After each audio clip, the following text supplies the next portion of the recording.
Olá, olá meus queridos, minhas queridas, tudo bem? Vamos dar continuidade ao nosso curso, vamos continuar falando do direito penal, parte especial. Dessa vez nós vamos falar do título 6 do Código Penal Brasileiro, né, na parte especial. Vamos falar dos crimes contra a dignidade sexual. E aí o primeiro deles, como crime bastante emblemático e bastante forte, vamos tratar sobre o crime de estupro, né? Aquele que está previsto lá no artigo 213 do Código Penal, tá? Falaremos também na aula de hoje ainda sobre o estupro de vulnerável, né? Que é uma condição idêntica do estupro, mas com algumas diferenciações ali pelas condições de quem seriam os vulneráveis para ser tutelado por esta norma, ok? Vamos lá, então. Antes de começarmos, como sempre, o meu convite a todos que, quem não for inscrito ainda, inscreva-se no nosso canal, ative os sininhos ali para receber notificações, dê um curtir, dê um joinha aí para nós ali, vai ali embaixo ali, dê um joinha ali, aproveita e faz isso agora, que senão depois você acaba esquecendo até o final da aula, né? Então aproveita e faz isso agora ali, é muito importante para a gente levar o conteúdo a um número maior de pessoas, tá? Então ajuda bastante a gente, é um feedback bastante positivo do nosso trabalho. E se ficou dúvidas, qualquer tipo de comentário que precisar, entra aqui embaixo, deixa aí nos comentários, escreva ali seus comentários que vocês têm interesse ali, que nós vamos respondendo na medida do possível. Tudo bem? Vamos lá então, vamos dar continuidade então ao nosso curso. Agora nós vamos estar tratando do título 6, como foi previamente anunciado, que vai falar dos crimes contra a dignidade sexual. Então, quando ele fala em dignidade sexual aqui, vamos fazer o primeiro briefing aqui a todos, né, esse introito necessário, que quando se fala em dignidade sexual, está se falando no respeito à liberdade como um todo, no sentido mais amplo possível da palavra, esta liberdade de cunho sexual dos indivíduos, das pessoas, não importa quem estamos falando, né? Todos são tratados como iguais. Então, a dignidade é respeitar a individualidade. É você, dentro da dignidade, é no mesmo sentido de que você tem liberdade e condições de agir como bem entender até o limite da outra pessoa, né? Isso é respeitar a dignidade da pessoa. Não é o tipo mais, e aí é importante, depois da reforma que teve em 2009 ali, alterou-se algumas coisas bem significativas, e é importante que vocês entendam que não estamos falando aqui na ideia de não estamos falando na ideia de formas de relação sexual, se esta forma atende os costumes, como era tido antes da reforma, né, antes de 2009, se atende os costumes ou não atende os costumes, se de repente determinadas relações sexuais choca para alguns ou não, não é isso que está em voga aqui, tá? Não se discute isso daí neste momento. O que se discute é a dignidade da pessoa. Então, quando temos lá, desde o corolário lógico lá do direito fundamental previsto no artigo 5º da nossa Constituição, que vai dizer que a dignidade da pessoa humana deve ser respeitada, né, e preservada, acima de muitos outros interesses. E, portanto, desta dignidade advém a ideia da dignidade sexual. Também é a liberdade, o livre-arbítrio, ou limites impostos pelas pessoas para que elas sejam tratadas de forma digna, ainda que em cunho sexual, se estiver pensando nesse cenário aqui, tá bom? Então, isso que a gente fala é indignidade sexual. Então, tinha-se há tempos atrás, que determinadas relações, uma relação sexual com violência física, ou uma relação sexual com múltiplos parceiros ao mesmo tempo, poderia ser visto com até infelizmente, até pouco tempo, para não dizer que ainda existe isso, mas até pouco tempo tínhamos até preconceitos, muitas pessoas guardavam certos preconceitos em relações sexuais com pessoas do mesmo gênero, mesma orientação sexual. Esses tipos de relações eram tidos como fora dos costumes naturais da sociedade, portanto, eram tidos como talvez condutas criminosas, né?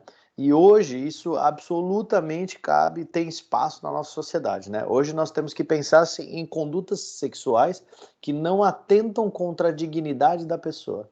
Se a pessoa está consciente, se a pessoa está permitindo aquela prática, participando daquela prática de forma consciente e com sua livre e espontânea vontade, aquela conduta não fere a sua dignidade sexual. Portanto, não há o que se falar em crime. É esse o contexto que vocês têm que ter para a gente poder continuar a estudar todos os crimes sexuais ali, que agora é uma parte mais delicada da matéria. Tá certo? Então vamos lá. Nós vamos falar, então, no primeiro capítulo, vamos falar de crimes contra a liberdade sexual. Então, essa liberdade está dentro desse guarda-chuva que eu disse a vocês, dignidade sexual, né?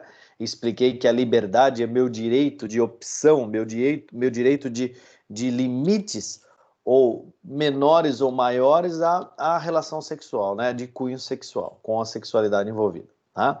Então, nós vamos falar do estupro, que é o 213, tá? E vamos falar ainda na aula de hoje do estupro de vulnerável. Nós vamos pular um pouco esses daqui e vamos abrir no capítulo 2, que é os crimes contra o vulnerável. Aí eu faço um parênteses aqui e vou explicar o que seria o vulnerável para vocês, considerado vulnerável hoje. São 3 condições para que seja considerado vulnerável essa pessoa. E aí, portanto, a prática de um ato sexual com um vulnerável vai caracterizar estupro. A diferença é que ele é um estupro mais específico, que vai ser chamado estupro de vulnerável. Por isso, vou aproveitar para falar tudo na aula de hoje, para ficar com esse conteúdo todo condensado, as duas modalidades de estupro, o estupro clássico do 213 e o estupro de vulnerável, que é essa alteração que teve em 2009, tá certo? Cabe ressaltar, tanto o estupro de vulnerável quanto o estupro clássico aqui do 213, ele é considerado hediondo, tá? Tá lá equiparado a hediondo por força do artigo da Lei 8.072 de 90, que vai falar sobre a Lei dos Crimes Hediondos, e vai tratar o estupro como o estupro e o estupro de vulnerável também como crime hediondo. Perfeito? Vamos lá.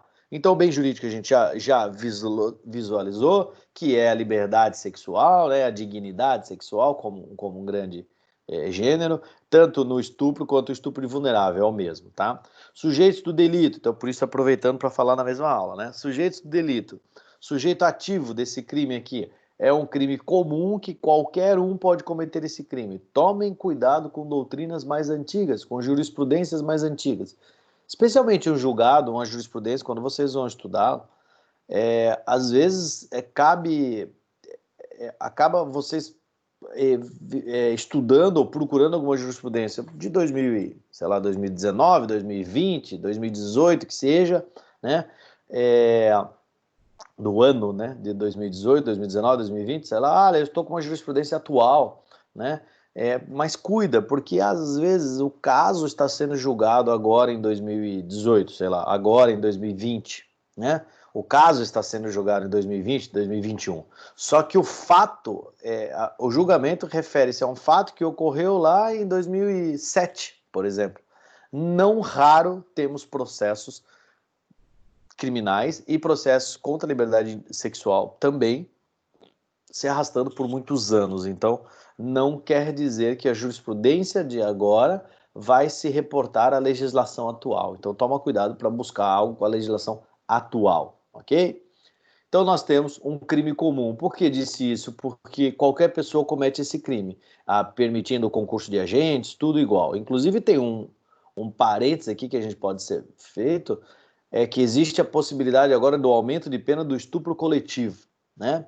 O estupro coletivo é aquele que é cometido com concurso de 2 ou mais pessoas. Então, esse é chamado estupro coletivo. A pena é aumentada do estupro normal, tá? Eu vou só fazer, depois eu vou fazer uma aula específica sobre isso, né? Sobre os aumentos de pena e tal, as condições especiais, mas vamos só descer lá para vocês verem. Então, as disposições gerais, e vai dizer aqui, ó, o estupro coletivo. Quando houver estupro coletivo, quer dizer, o agente, mediante concurso de 2 ou mais, o crime é cometido com concurso de 2 ou mais agentes.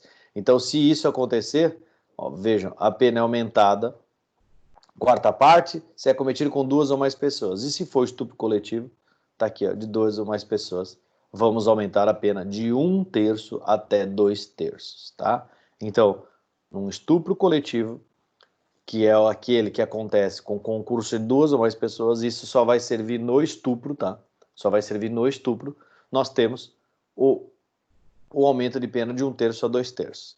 E temos ainda o estupro corretivo, que foi uma reforma inserida em 2018, muito interessante, que seria aquele estupro que acontece, infelizmente, para controlar o comportamento sexual ou social da vítima, né? Muitas vezes tem, pasmem, parece mentira o que falarei, mas muitas vezes nós vemos pais, nós vemos padrastos, nós vemos madrastas ou mães cometendo o estupro de forma em coautoria, levando o filho, levando a filha a uma prática sexual obrigada, obrigando a filha, obrigando aquele seu parente a praticar o ato sexual, para quê? Para esse controle do comportamento social, né? Ou comportamento sexual da vítima.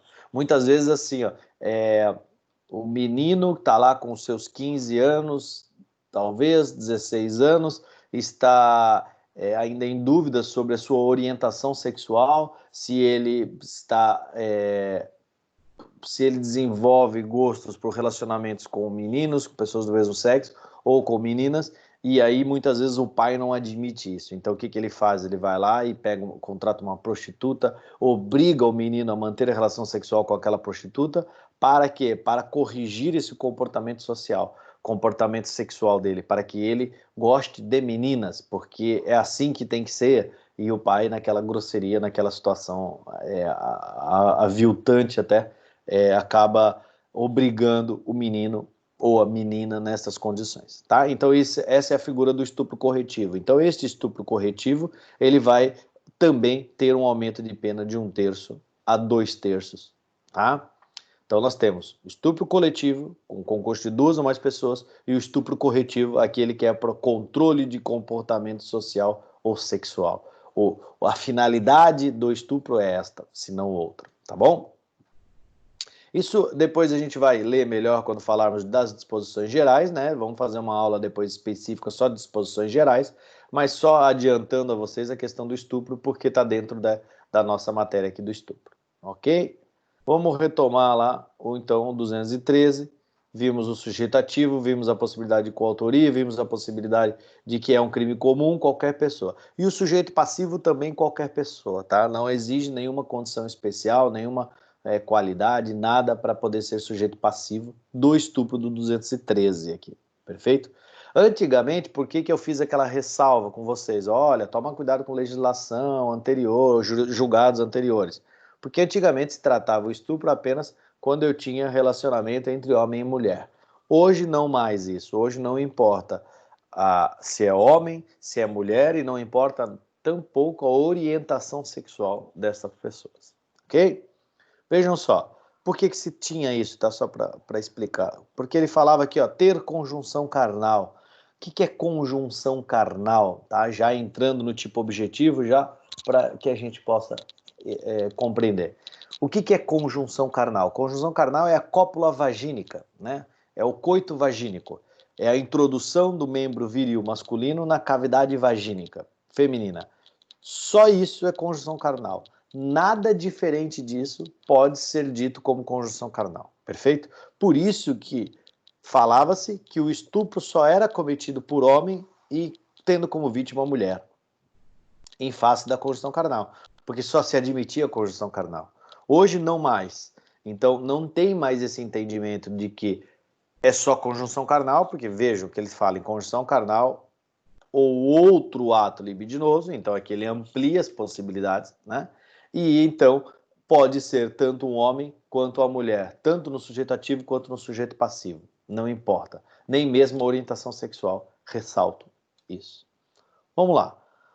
Vamos dar uma lida no título primeiro. Então ele vai dizer: constranger alguém mediante violência ou grave ameaça a ter a conjunção carnal ou a praticar ou permitir que com ele se pratique outro ato libidinoso. Nós temos uma pena extremamente pesada, né, de 1 a 10 anos, uma vez que é um crime que guarda uma proporção grave, acentuada, para que a gente possa aplicar a pena, por isso uma pena de 6 a 10 anos, tá certo? Vamos lá. Ele fala, vamos primeiro entender algumas condições aqui. O conjunção carnal que eu expliquei a vocês seria então a cópula vagínica, né? O coito vagínico, como disse. E a outra parte ele diz outro ato libidinoso. Vejam só que ele fala outro ato libidinoso. Então ele está fazendo uma extensão de interpretação do que seria a possibilidade de atos sexuais. Então o que ele quer dizer aqui? Nós temos conjunção carnal. Conjunção carnal é uma espécie de ato libidinoso. Pode ser a conjunção carnal, que é um tipo, ou pode ser qualquer outro tipo de ato libidinoso. Então temos aqui relações sexuais orais, relações sexuais anal, relação sexual interfêmora, carícias ou palpadas nos pudendos, nas partes púdicas das pessoas. Nós temos qualquer tipo de felácio, qualquer tipo de ato de satisfação de lascívia, né? Qualquer tipo de ato que aconteça com outra pessoa para busca de satisfação de lascívia, né? Aquele sentimento de satisfação de cunho religioso, de cunho sexual, perdão. Certo? Então, vejam só, o que tem que tomar um pouco de cuidado aqui? Quando eu falo em atos libidinosos, ele amplia o leque para qualquer tipo, inclusive beijos, determinadas formas de relações entre as pessoas. Mas havia um entendimento, e até pouco tempo, que só caberia dentro desses atos libidinosos atos sexuais mantidos com contato físico entre as pessoas, ou ainda que ausente o contato físico ao redor da pessoa. Por exemplo, um striptease de uma pessoa na minha frente, né? Obrigando essa pessoa a se despir. Isso caberia dentro dessa ideia do ato libidinoso por causa desse possível contato físico entre as pessoas. Mas houve uma interpretação mais extensiva do ato libidinoso.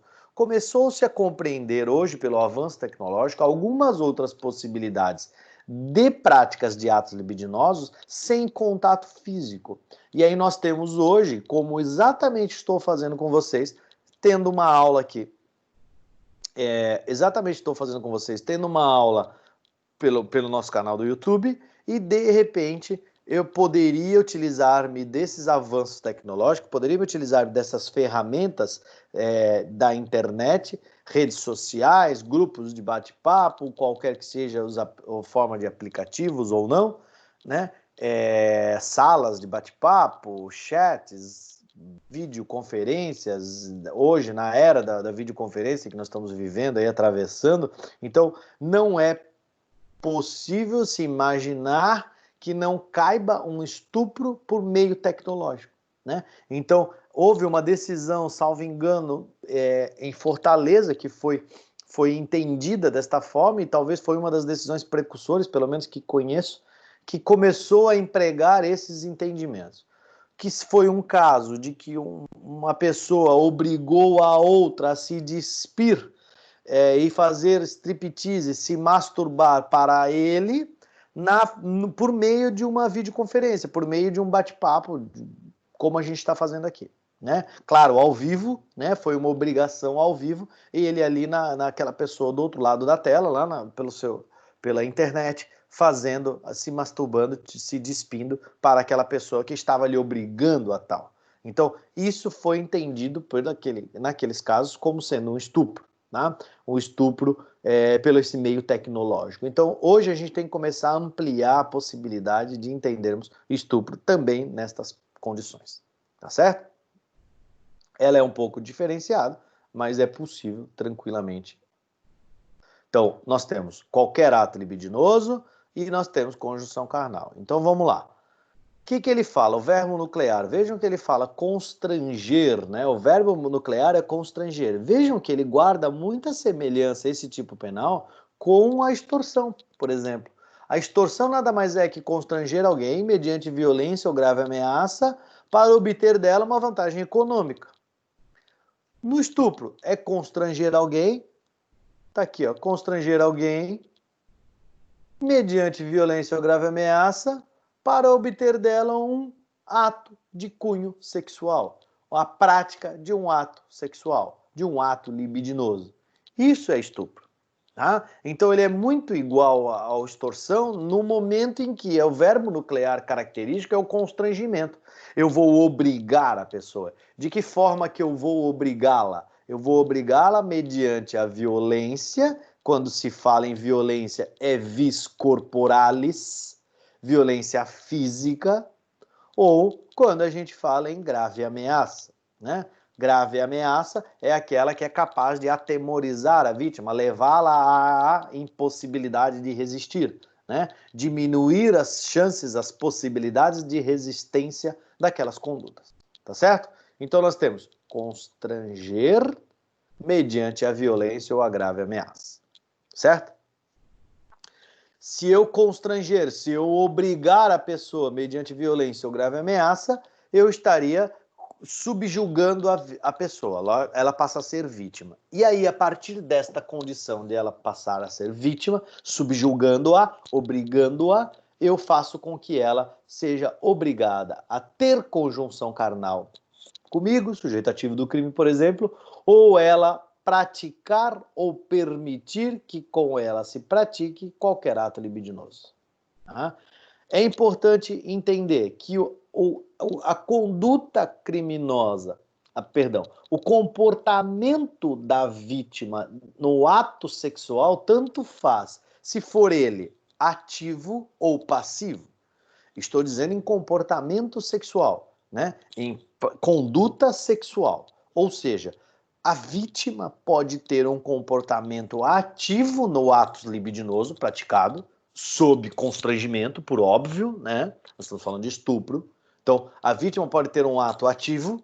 Ah, mas como ela tem um ato ativo, doutor? Ato ativo porque ela foi obrigada, ela foi ameaçada, apontaram-lhe um revólver, por exemplo, para que ela faça determinada conduta. Né? Então ela vai ter um comportamento ativo. Ou ela pode ter um comportamento passivo, no sentido de permitir que com ela se pratique o ato libidinoso. Ela foi obrigada a permitir a prática daquele ato libidinoso. Então vejam, comportamento ativo, a vítima vai praticar o ato libidinoso. Comportamento passivo, a vítima vai permitir que com ele se pratique. Agora vamos lá. O permitir que com ele se pratique o ato libidinoso não quer dizer que é uma permissão de livre e espontânea vontade. Porque se a permissão for de livre e espontânea vontade, nós não estamos falando em crime. Perfeito? É óbvio que essa permissão é uma permissão dentro deste contexto de constrangimento, de obrigação, dentro do contexto de violência ou grave ameaça que ela está sofrendo. Tem que tomar um cuidado, já que eu entrei nessa ideia de violência ou grave ameaça. Nem todo, e aí é uma falácia muito grande, nem todo estupro existe violência. Cuida com esse detalhe. Tome nota disso. Nem todo estupro é violento. Parte-se de um pressuposto de que a prática de um estupro é violento. Todos pensamos isso. Se você imaginar um fato, você vai falar, nossa, que violência, que coisa brutal que ocorreu. Mas nem sempre temos violência. Aí vamos lá. E quando eu falo nem sempre temos violência, é violência física. Nem sempre temos violência física. Violência psicológica, violência moral sempre vai existir. Todo crime sexual é violento de forma psicológica, sem dúvida nenhuma. Agora, nem sempre a violência vai ser física. E quando a norma penal fala lá em violência, ela fala sempre violência vis corporalis, quer dizer, violência física. Isso não precisa ter, sempre. Pode existir. Mas podem existir estupros com grave ameaça, que não deixa de ser uma violência psicológica, mas não violência física. Tudo bem? Toma cuidado que às vezes tem uma pegadinha de concurso público que vai falar sobre isso com vocês. E como nós temos esse semblante sempre de achar que o crime de estupro é sempre violento por sua natureza, então vamos lá na violência. Não, porque pode ser uma violência psicológica. Violência psicológica não entra como sendo violência prevista no tipo ali. Caracteriza estupro? Sim, por óbvio.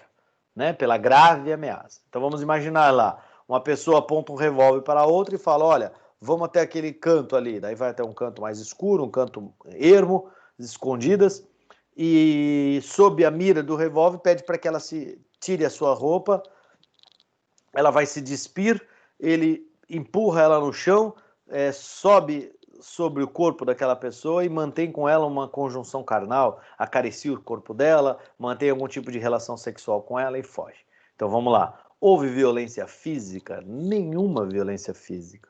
Mas o ato é violento por si só, porque há a violência moral e psicológica contra aquela vítima, que foi violentada num quesito sexual dentro da sua, ofendendo a sua dignidade, que é o bem jurídico tutelar. Perfeito? Agora, o que houve aqui foi a grave ameaça pela apontar da arma, por exemplo, só para usar a título de exemplo. Tudo bem? Então vamos lá. Dentro desse contexto que não temos violência necessariamente, muitas vezes a gente passava na nossa cabeça, talvez no entendimento de vocês, né? Ainda leigos nesse quesito, não havia assistido a minha aula ainda, então vamos lá, a partir da aula agora vai mudar a condição de conhecimento de vocês. O que nós vamos tratar? Achávamos, alguns tinham o entendimento de que o estupro precisa da violência e, consequentemente, uma relação sexual violenta, uma relação sexual onde há agressões físicas, muitas vezes, há algumas relações sexuais de submissão, por exemplo, algumas relações sexuais masoquistas, né, sadomasoquismo e assim por diante, alguns dos quismos aí, né, e que tem violência física no ato sexual desenvolvido pelos dois parceiros sexuais, por exemplo. Se tem violência física e partimos-se de um pressuposto de que aquele contexto, sempre que um crime de estupro seria o crime com violência sexual, física, então será que isso é um estupro? Essa é a pergunta que se trata. Esse é o cenário que normalmente vem à nossa cabeça, né? Ou vamos lá, uma relação sexual de uma moça com mais 5 homens ao mesmo tempo, as 6 pessoas juntas ao mesmo tempo, vai caracterizar estupro, porque, nossa, é uma moça, sei lá, dos seus 19 anos, vou colocar aqui uma idade não muito alta, só para chocar mesmo, nossa, ela tem 18 anos de idade e manteve relação sexual com 5 homens ao mesmo tempo. Isso é estupro? Não. Nem o primeiro exemplo que eu dei para vocês da violência física, de algum tipo de relação masoquista, né? Tampouco o exemplo que eu trouxe para vocês da menina mantendo relação sexual com 5 homens ao mesmo tempo. Nenhum dos dois caracteriza estupro necessariamente. Pode ser? Claro que pode, mas não necessariamente. Por quê? Porque aquele contexto de violência, isso aí esquece, isso não é isso que vai caracterizar o estupro. Tá? O que nós temos para falar da violência, houve violência física, mas professor, vamos lá, vamos na norma, acompanhem comigo lá no tipo penal. Mas vamos lá, professor, houve uma relação sexual, houve então uma conjunção carnal, ou talvez a prática de um ato libidinoso mediante violência, no primeiro caso lá. Isso não é estupro? Isso não é estupro? Eu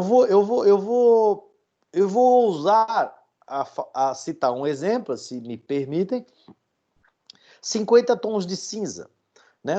Naquele livro de 50 tons de cinza, ou no filme, não sei qual que vocês de repente têm conhecimento, ou se não tem, mas existe um cenário muito grande, muito gigantesco por trás dessa obra, né? Porque angariou muitos leitores em todo o mundo, né? Foi elevado à lista de best-seller pela New York Times e assim por diante.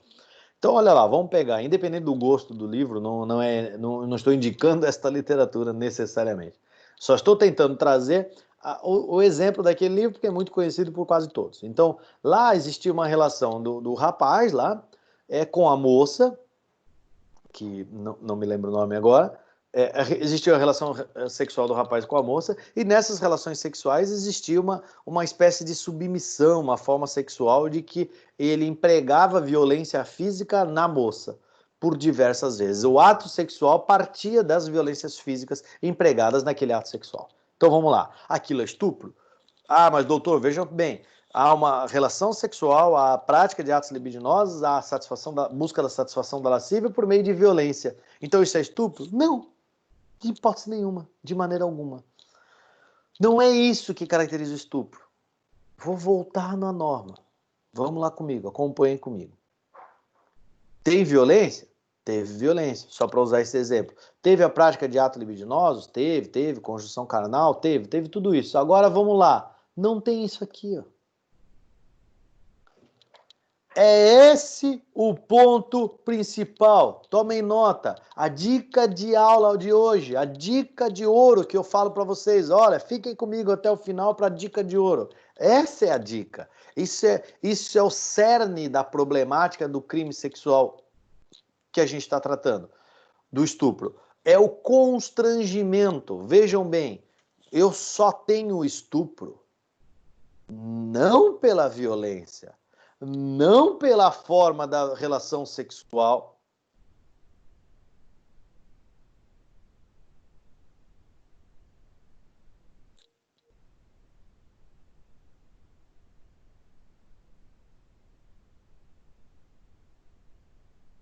Vamos lá. Eu não tenho estupro não pela violência ou tampouco pela forma da relação sexual, se deu com 1, 2, 5 parceiros. Não é isso que caracteriza estupro. O que caracteriza estupro é obrigar, constranger, determinar, subjugar a pessoa, limitando, restringindo a sua liberdade sexual, que é o bem jurídico tutelado. Isso é estupro. Ou seja, só vai caracterizar estupro quando tiver o dissenso. Anotem esta palavra, dissenso. Só vai haver o estupro quando houver dissenso por parte da vítima, por parte de um dos parceiros. Uma das pessoas envolvidas passa a ser vítima neste momento que há o dissenso. Então isso é estupro. Perfeito? Não é o tipo de ato sexual, não é a violência empregada. Nós temos relações sexuais que praticamente é um UFC, né? É uma luta de boxe, sei lá, com diversas violências físicas, mas não houve estupro. Mas como? Com toda aquela violência física não houve estupro? Não houve estupro, porque os parceiros sexuais, 2, 3 pessoas, 4, 50, não me interessa quantas, aqueles parceiros sexuais, aquelas pessoas que estão se relacionando sexualmente, desejavam aquele ato sexual, permitiram aquele ato sexual dentro da sua dignidade, limitados pela sua dignidade, não permitindo que seja feito ou que fosse feito algo que ele não queria. Isso é que está caracterizando. O estupro é o dissenso, é o não. É a pessoa em determinado momento falar: não, eu não quero continuar.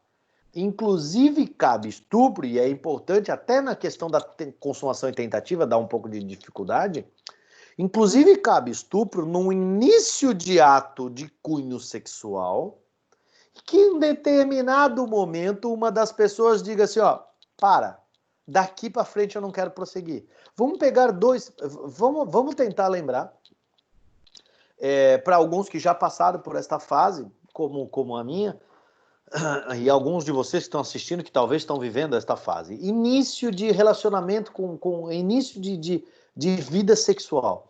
Você está com o seu namoradinho, com a sua namoradinha, com o seu parceiro sexual, não importa, lá, com o seu parceiro, o seu querido, né? O seu mozão, então vamos lá. Você está com aquela pessoa lá e começa o relacionamento. Beijos, carícias no corpo, abraços, e dentre estas carícias começam algumas carícias nos pudendos, né? Nas partes íntimas, nas partes púdicas da pessoa. E aquilo continua aquela evolução, aquilo está prazeroso, aquilo está desejado por ambos. Então vamos pegar 2 pessoas lá. Isso vai. Determinado momento, retira a calça de um deles. Quando vai haver, por exemplo, uma penetração, algum tipo de penetração, entre os parceiros, alguma penetração sexual entre os parceiros, um deles diz assim, olha, não quero. Para aí. Não quero.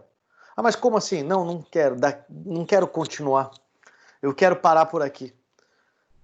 Mas por que não? Eu não estou muito seguro, eu não estou muito afim, eu não sei. Né? Eu não quero, eu quero parar por aqui.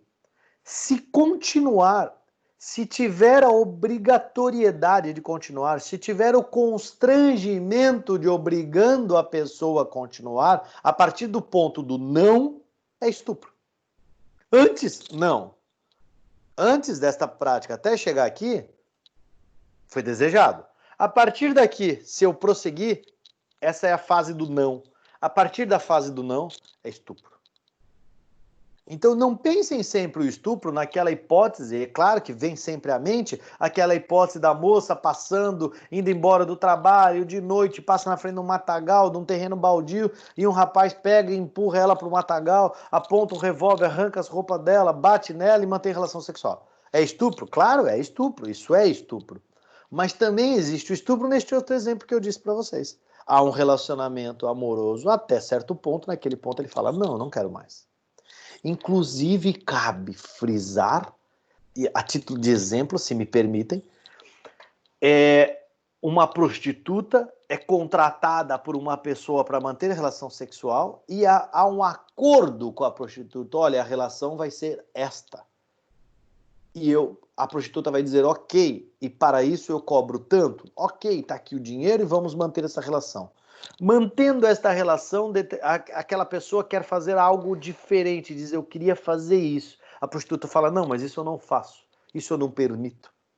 Não, mas eu quero isso, mas eu não permito, eu não quero.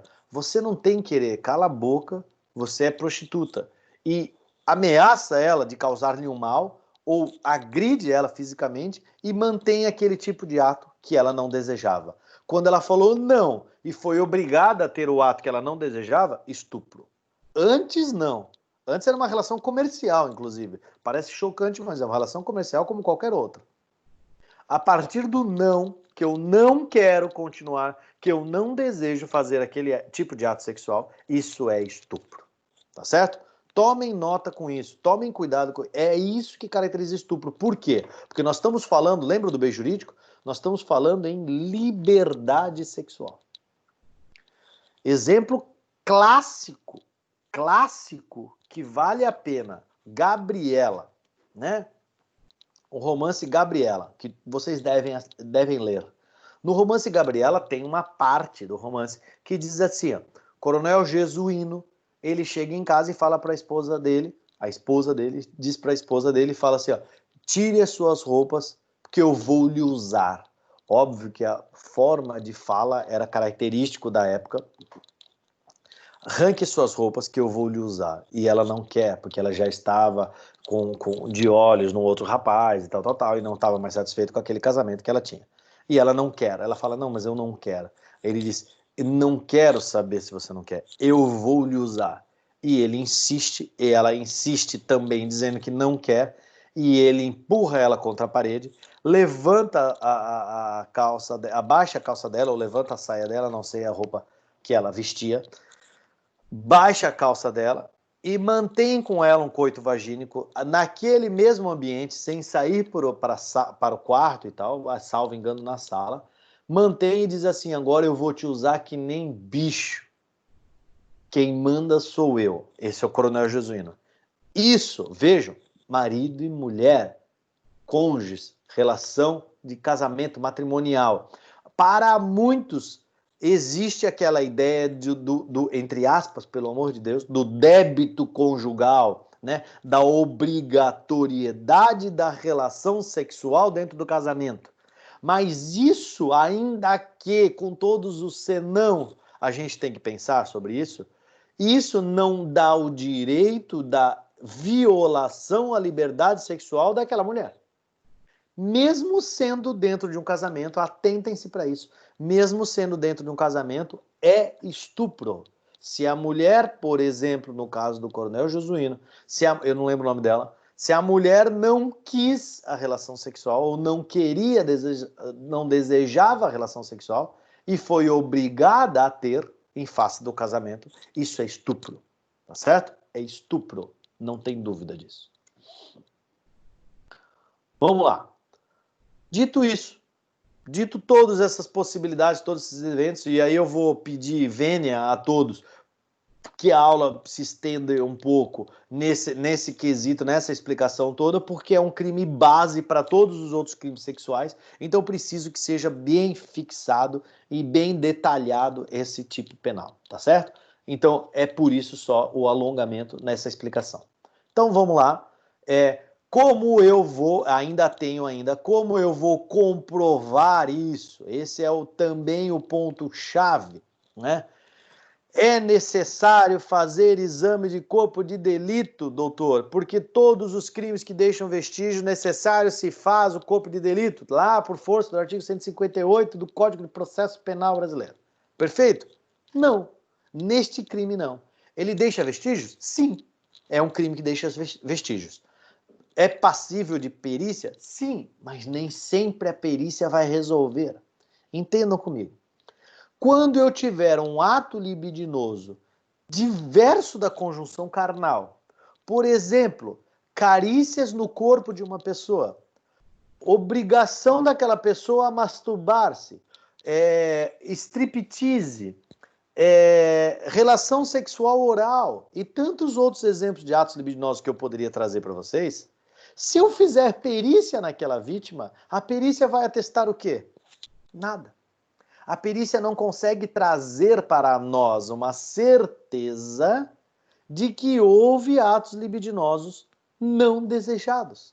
Porque nós estamos falando que a característica do estupro se dá pela liberdade, se dá pelo não, pelo dissenso, pela violação da liberdade. Então não é perícia que vai provar, ok? O que vai provar caracteristicamente o estupro, o que vai provar o estupro é primordialmente a palavra da vítima. A palavra da vítima tem um valor probante muito grande nesses tipos de crime, principalmente que são crimes que acontecem em locais clandestinos, às escondidas, sem testemunhas. Eu não tenho outras provas muitas das vezes. A única prova que tenho é a vítima relatando o ocorrido. Então, aquela palavra da vítima tem valor? Sim, tem muito valor. Tá? A ponto de possibilitar uma condenação num processo crime de tamanha gravidade como esse. Agora, é óbvio que a palavra da vítima não pode estar divorciada da realidade. A palavra da vítima tem que estar dentro de um contexto social e de possibilidades de acontecimentos para entender que aquilo é verdade, né? Imagina um estupro acusando, por exemplo, o doutor Frederico aqui, professor aqui, e dizendo que aconteceu um estupro hoje em tal lugar, tal. E aí uma pessoa lá, um homem, uma mulher, dando a ocorrência na delegacia de polícia, narrando este fato. Eu não estou na cidade, eu estou viajando, eu estou em outro país, por exemplo. Então, como é que eu poderia ter feito aquele estupro? Isso quer dizer que a palavra da vítima, ainda que tenha valor, ela não está dentro daquela realidade fática possível. Então, isso vai desprezar o seu valor probante dentro de um processo. Tá certo? Aí é um pouco de questão de processo penal. Existe um detalhe que eu convido vocês a lerem, procurar na internet, pode ser uma googada, como a gente fala, né? Uma pequena busca no Google, vocês já vão achar essa explicação, né? Não me cabe aqui, pelo arrastado do tempo aqui, eu explicar tudo isso ainda não vai caber. Mas é só uma condição mais psicológica, psicossocial, que valia a pena entender. Dá uma procurada em qualquer doutrina, possivelmente vocês vão achar em umas boas doutrinas, mas também vão achar no Google alguma leitura básica. Quem conhece a Bíblia, quem conhece a passagem bíblica também vai saber muito bem sobre isso daí, né? Que é a chamada síndrome da mulher de Potifar, né? Síndrome da mulher de Potifar. Em forma bastante sintética, e por isso convido vocês a darem uma lida, dar uma estudada sobre isso daí, se quiserem. Síndrome da mulher Potifar é a mulher de Potifar, lá na época que ele era um grande rei e tinha um escravo que foi pego, era muito bonito, José era o nome dele e tal. Essa é uma passagem bíblica, e que ela queria ter relações sexuais com ele, e ele não quis, tal, e ela contou para o seu marido. Então, contou para Potifar dizendo que ela teria sido violentada sexualmente por ele, até porque ela estava sem a capa dela estava em outro ambiente, que ele teria supostamente tentado arrancar as vestes dela. Então, o Potifar acredita nela, unicamente nela, porque era sua esposa, acredita nas palavras dela e acaba prendendo o José e assim por diante. Então, essa passagem vale a pena dar uma lida sobre isso, né? Independente do cunho religioso que tem para o direito penal, é chamada de Síndrome da Mulher de Potifar. Ou seja, é pouco provável a condenação única e exclusivamente na palavra da vítima se ela estiver fora de contexto. A palavra da vítima tem muito valor, mas temos que tomar cuidado com esta síndrome da mulher de Potifar. Ok? Só para completar mesmo isso daí. Vamos lá. Então, com isso, eu acho que uma explicação bastante completa, né? E aí falamos dentro do que me cabe aqui, falamos do tipo objetivo como um todo. Vamos falar do tipo subjetivo. Então, o elemento subjetivo do tipo, ele vai tratar do dolo, né? A intenção de forma livre e consciente de manter a construção carnal ou a prática de qualquer ato libidinoso, contrário à vontade da vítima. Isso é estupro. Não se admite a culpa por óbvio, acho que é bem flagrante a não possibilidade da culpa.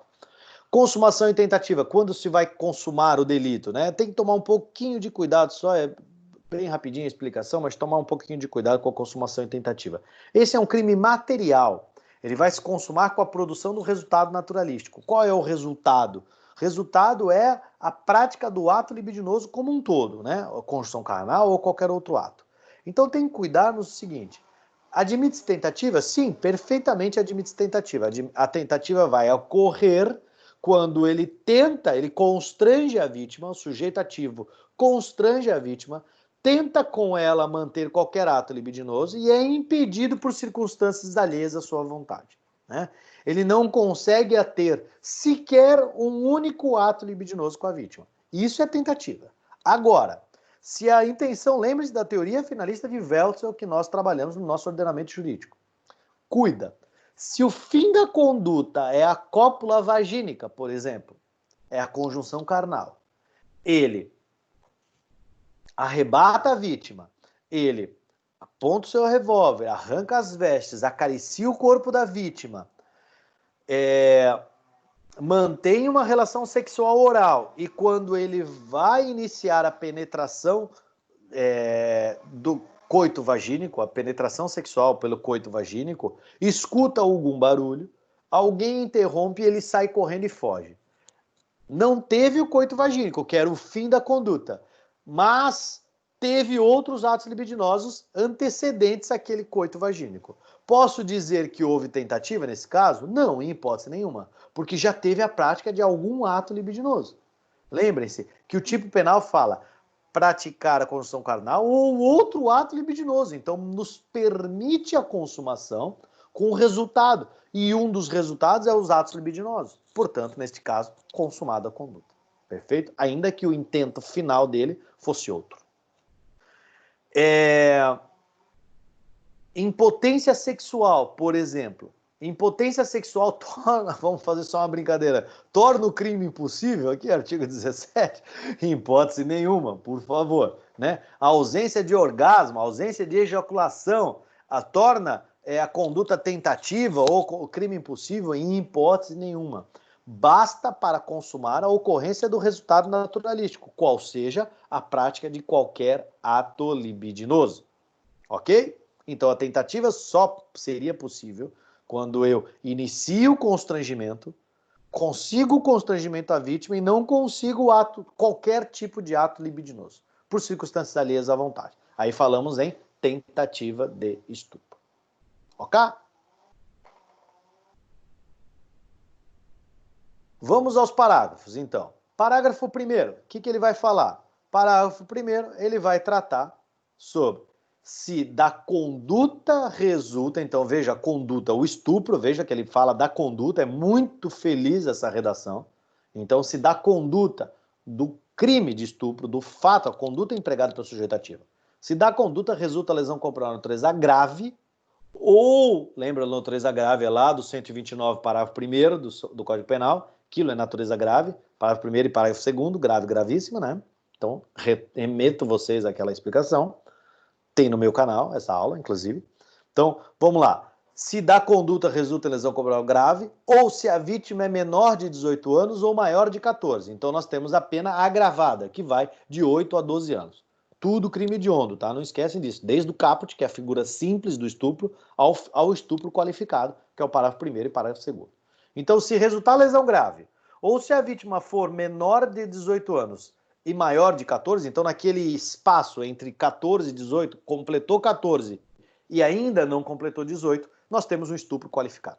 Perfeito? A pena de 8 a 12 anos, uma pena bastante alta.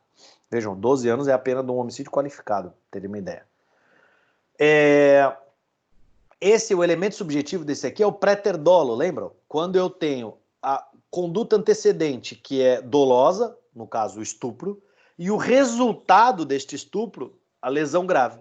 Este resultado é a título de culpa. Então, quando eu falo aqui na lesão grave, essa é uma condição objetiva, né? A idade da vítima. É uma condição objetiva, não se discute. Tem 17, tem 16, tem 15, tem 14, ela está dentro desse aumento de pena. Se tiver 13, não, tá? Se tiver 13, não cabe aqui. Tomem cuidado. 13 é o estupro de vulnerável, que eu já vou falar daqui a alguns minutinhos.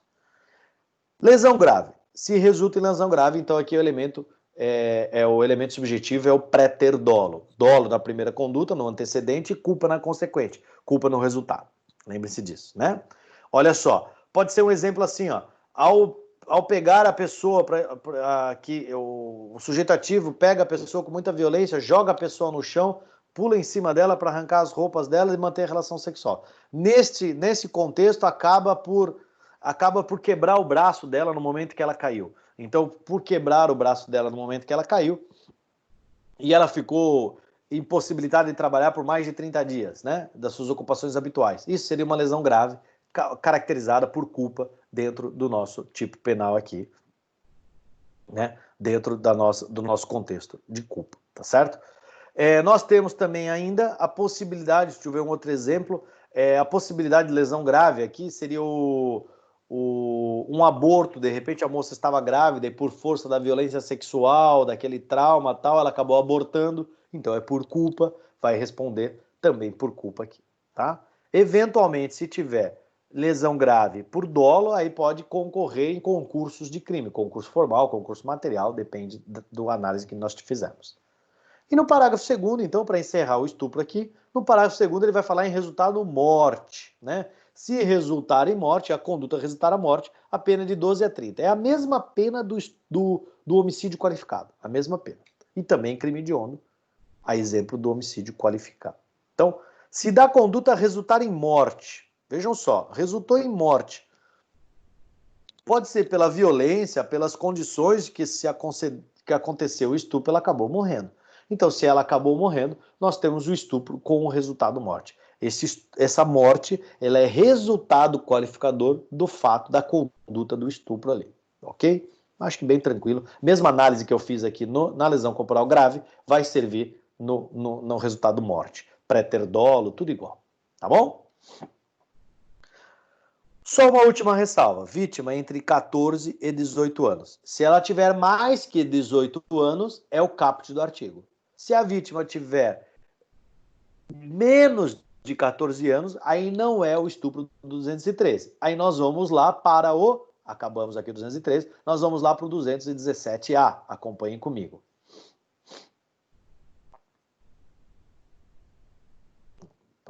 Perdão. Nós vamos para o 217A, que vai abrir o capítulo dos crimes contra o vulnerável, tá? Eu vou abrir Vênia aqui só para continuar esta aula. Ela vai ficar um pouquinho maior, né, do que a gente pretende sempre colocar, uma vez que eu tenho que tratar desse estupro de vulnerável também na mesma aula. Então vamos lá. Estupro de vulnerável. Ele tem 3 condições para entender o que é vulnerável. O que é o vulnerável? 3 condições. Primeira delas, ser menor de 14 anos. Se a pessoa tem menos de 14 anos, o direito penal entende, o legislador acabou entendendo que ela não tem, essa pessoa não tem discernimento para compreender as consequências, a gravidade e as circunstâncias que envolvem uma relação sexual. Portanto, o legislador entendeu, é uma questão histórica isso, uma evolução histórica, que não cabe aqui eu fazer toda essa digressão a vocês, mas a ideia é de que, por razões históricas, entende o legislador que 14 anos seria essa idade limite. Então, o próprio ECA vai tratar como sendo criança, né, nessa idade. Então, vamos lá, tem uma lá de 12 anos. 12 anos, ela pode querer manter relação sexual? Não, não pode, porque não tem discernimento para compreender as consequências dessa relação. Logo, ela é entendida agora, pela legislação de agora, cuida com nomenclaturas antigas. Na legislação atual, ela é entendida como vulnerável. São 3 condições de vulnerável. Primeira delas, menor de 14 anos, ok? Segundo tipo de vulnerável, das pessoas que se enquadram dentro de vulnerável. Segundo tipo de vulnerável, são aquelas que possuem deficiência ou retardamento mental, que retira delas a capacidade de discernimento. Retardamento mental ou deficiência mental que lhe retira a capacidade de discernimento. Tá? Então, se eu não tenho, é a mesma ideia do menor de 14 anos, ele não tem discernimento para compreender a consequência daquele ato sexual, a mesma coisa para o menor, o deficiente mental, que não tem discernimento. Por ele não ter discernimento, eu não posso ter o livre-arbítrio, a liberdade de escolha sobre as relações sexuais. Ok? Então, segundo grupo de vulnerável é o deficiente mental com ausência de discernimento. E o terceiro grupo de vulnerável, são 3, o terceiro grupo de vulnerável é aqueles chamados momentaneamente vulneráveis. Ele não é vulnerável sempre, ele é momentâneo. Naquele momento, naquelas circunstâncias, naquele fatídico dia, ele era vulnerável. Qual seja? A pessoa sob efeitos de substâncias entorpecentes, a pessoa sob efeito do álcool, que não deixa de ser uma substância entorpecente, né? O vulgo Boa Noite Cinderela, né? Aquela substância que causa amnésia nas pessoas e tira todo o limite psicológico, o limite corporal ali desenvolvido daquela pessoa. Pelo aquele Boa Noite Cinderela, ele retarda este limite, né? Ele alastra, aumenta esse limite e, portanto, faz com que a pessoa perca, é como se a pessoa perdesse o discernimento naquele momento. Eu duvido que vocês nunca viram, não conheceram alguém, se é que vocês não estiveram nessas condições alguma vez na vida, né? Com falta de discernimento pelo uso de bebidas alcoólicas, por exemplo, né? Eu estou, naquele momento, momentaneamente vulnerável. Eu não sou sempre assim. Quando me curar aquela bebedeira, eu estou normal. Mas no momento daquela bebedeira, não é qualquer bebida. O limite extrapolado do uso do álcool vai fazer com que a pessoa reduza suas faculdades mentais ali, vai reduzir a sua capacidade e o seu discernimento. Então é o momentaneamente vulnerável, tá bom? Estas 3. Pode ser a pessoa amarrada, pode ser a pessoa... Pode ser amarrada, pode ser a pessoa dormindo, eventualmente, até de um porre, dormindo, praticamente morta, né? A pessoa está morta quase. E tudo isso é o momentaneamente vulnerável, ok? Então, 3 elementos. Menor de 14 anos, deficiente mental, sem o necessário discernimento, ou o momentaneamente vulnerável.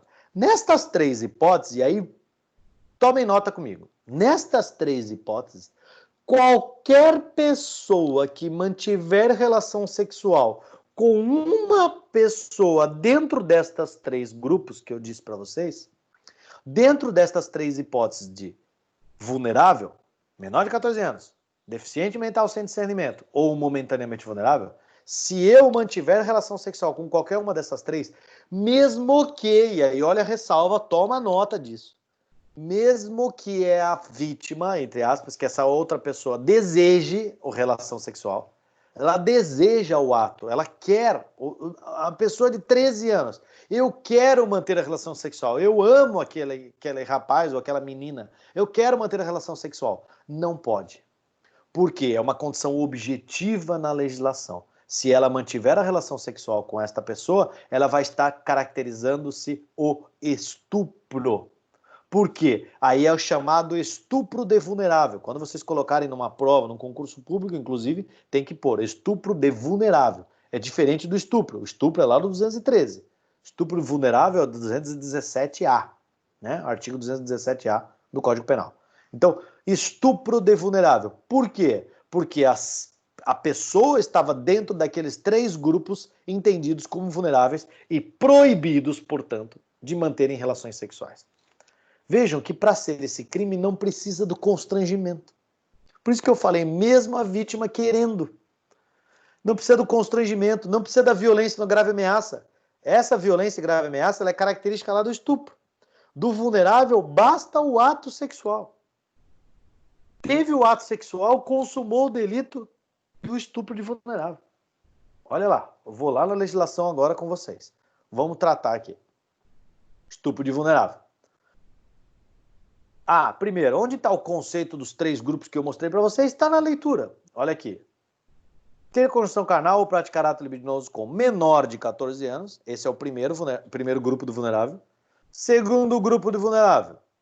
Alguém que, por enfermidade ou deficiência mental, não tem o necessário discernimento para a prática do ato. Esse é o segundo grupo. E o terceiro, por qualquer outra causa, não pode oferecer resistência. Ou momentaneamente vulnerável, que eu disse para vocês. Está aqui escrito na própria legislação, os 3 tipos de vulnerável. Tá bom? Então vamos lá. Veja que o verbo nuclear, ele fala, conjunção carnal ou outro ato libidinoso. É a mesma coisa do estupro. Elemento subjetivo, dolo, é a mesma coisa. A consumação vai se dar no momento do ato sexual. Admite-se tentativa? Admite-se, com mais dificuldade, mas permite-se também a tentativa.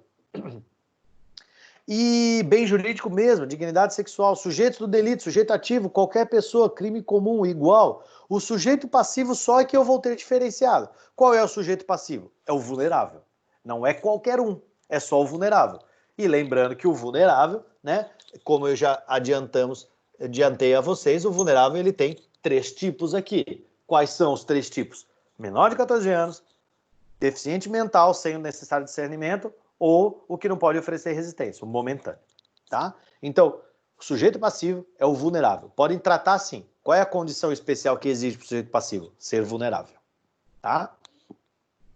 Aí vamos lá ao verbo nuclear. Vejam que o verbo nuclear é ter conjunção carnal ou ato libidinoso. Não fala em constranger. Vamos voltar no 213 aqui, ó, se me permitem. Olha o 213, constranger. De que forma que eu vou constranger, que eu vou obrigar a vítima? Por meio da violência ou da grave ameaça. Isso é estupro.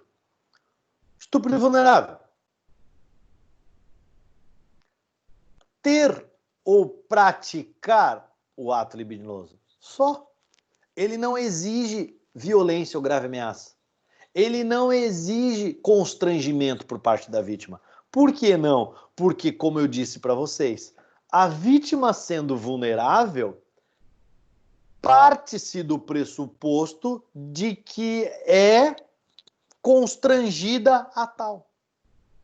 É como se não se usa mais essa nomenclatura, mas eu vou me permitir abrir um espaço para falar como se falava antigamente. Presume-se, né? É que falava assim, presunção de violência, que não existe mais violência. A necessidade da violência. Eu insisto que eu já expliquei isso para vocês anteriormente. Então aqui presume-se o estupro. Por que presume-se?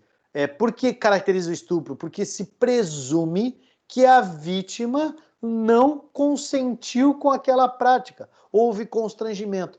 Mas, doutor, não está constrangimento. A vítima falou que queria. Ela chegou na frente da delegacia e falou assim, ó, eu queria. Às vezes são namorados, casal de namorados. Eu o amo. Eu quero viver com ele, eu quero morar com ele. Mas você tem 13 anos. Por ter 13 anos é uma condição objetiva. Você não pode ter relação sexual ainda. Tendo relação sexual, está caracterizado o crime de estupro porque você é vulnerável. Esse é o contexto. Tá bom? Então, a pena, vejam que a pena é maior, de 8 a 15 anos, por óbvio, né, em face da questão da vulnerabilidade da vítima. E ele fala, então, menor de 14 anos ou vejo que ele equipara, parágrafo 1º, incorre na mesma pena quem pratica as ações do caput com alguém que, por enfermidade ou deficiência mental, não tem o necessário discernimento para a prática do ato, ou que, por qualquer outra causa, não pode oferecer resistência. Tá certo? Com isso, nós enxergamos as 3 possibilidades do estupro de vulnerável. Aí nós temos, se da conduta resulta lesão corporal na natureza grave, a pena de 10 a 20 anos, então a figura qualificada, e se resultar a morte, aí a pena é igual a outra lá, de 12 a 30 anos. É a mesma coisa, tá certo? Esse crime aqui, quando vocês forem referir-se, tem que falar estupro de vulnerável, não só estupro, por favor. O restante do contexto é tudo igual ao que o estupro eu já falei para vocês, mas agora é um estupro de vulnerável, tá bom? Vamos ao parágrafo 5º, então, só para encerrar. O parágrafo 5º foi inserido na lei de 2018 agora, tá? Então, ele é bem importante que ele fala, ó, as penas previstas no caput, que é o estupro de vulnerável propriamente dito. O parágrafo 1º, 3º e 4º, porque o segundo foi vetado, por óbvio, né? Então, o parágrafo 1º, que é as outras possibilidades de vulnerável, os outros 2. O primeiro está no caput. Qualificado por lesão grave ou qualificado pela morte, ou seja, em todo crime de estupro de vulnerável, a pena aplica-se independentemente do consentimento da vítima ou do fato dela ter mantido relações sexuais anteriormente ao crime. Olha que interessante. O legislador fez questão agora em 2018 de inserir esta cláusula para evitar dúbia interpretação, que é no exemplo que eu falei para vocês daquela menina, por exemplo, só para usar exemplo, não precisa ser menina, pode ser um menino, mas aquela menina que tem 13 anos que namora um menino de 18. Eu não vou nem chocar vocês. A menina de 12, de 13 que namora o cara de 30, de 40. Eu vou falar a menina de 13 ou menino de 13 que namora o rapaz de 18, 19 anos. E aí?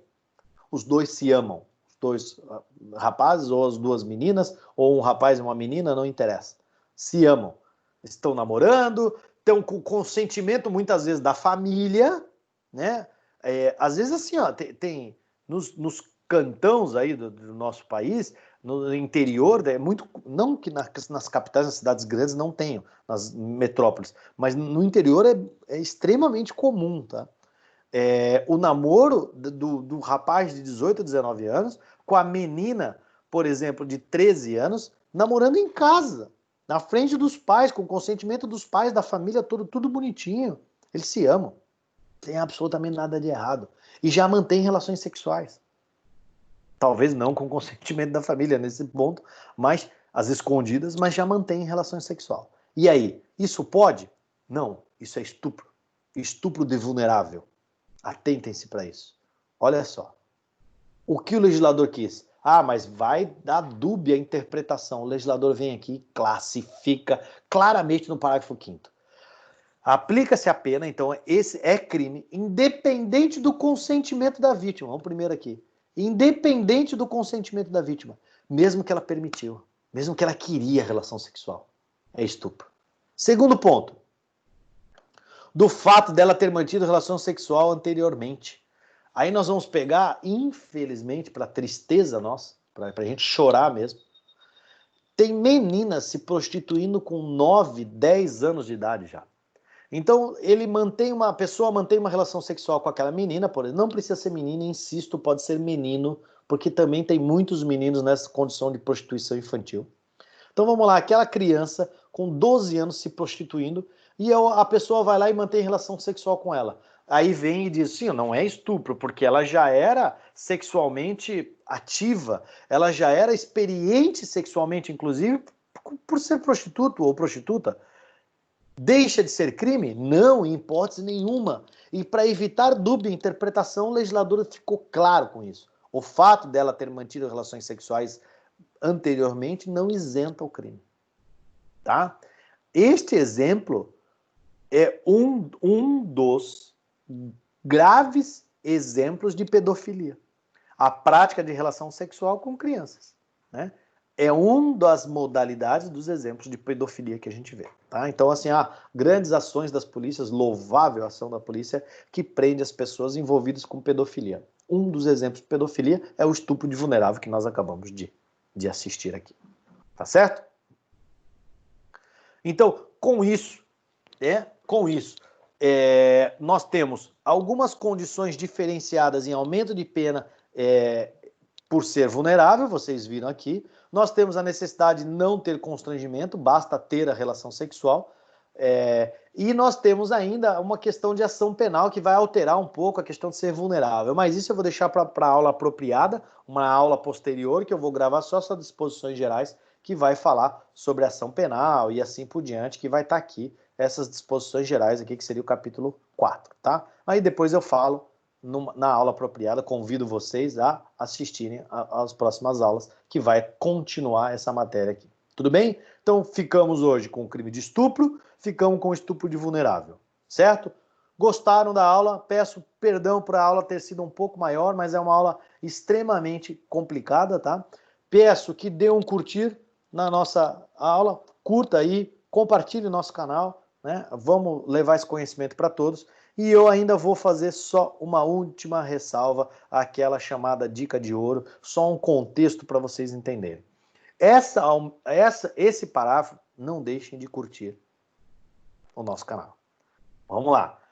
Esse parágrafo 4º aqui que foi inserido, que vai falar sobre a possibilidade que independe de relacionamento anterior ou consentimento da vítima para caracterizar estupro de vulnerável, essa é a dica, talvez, que eu queria trazer para vocês na aula de hoje.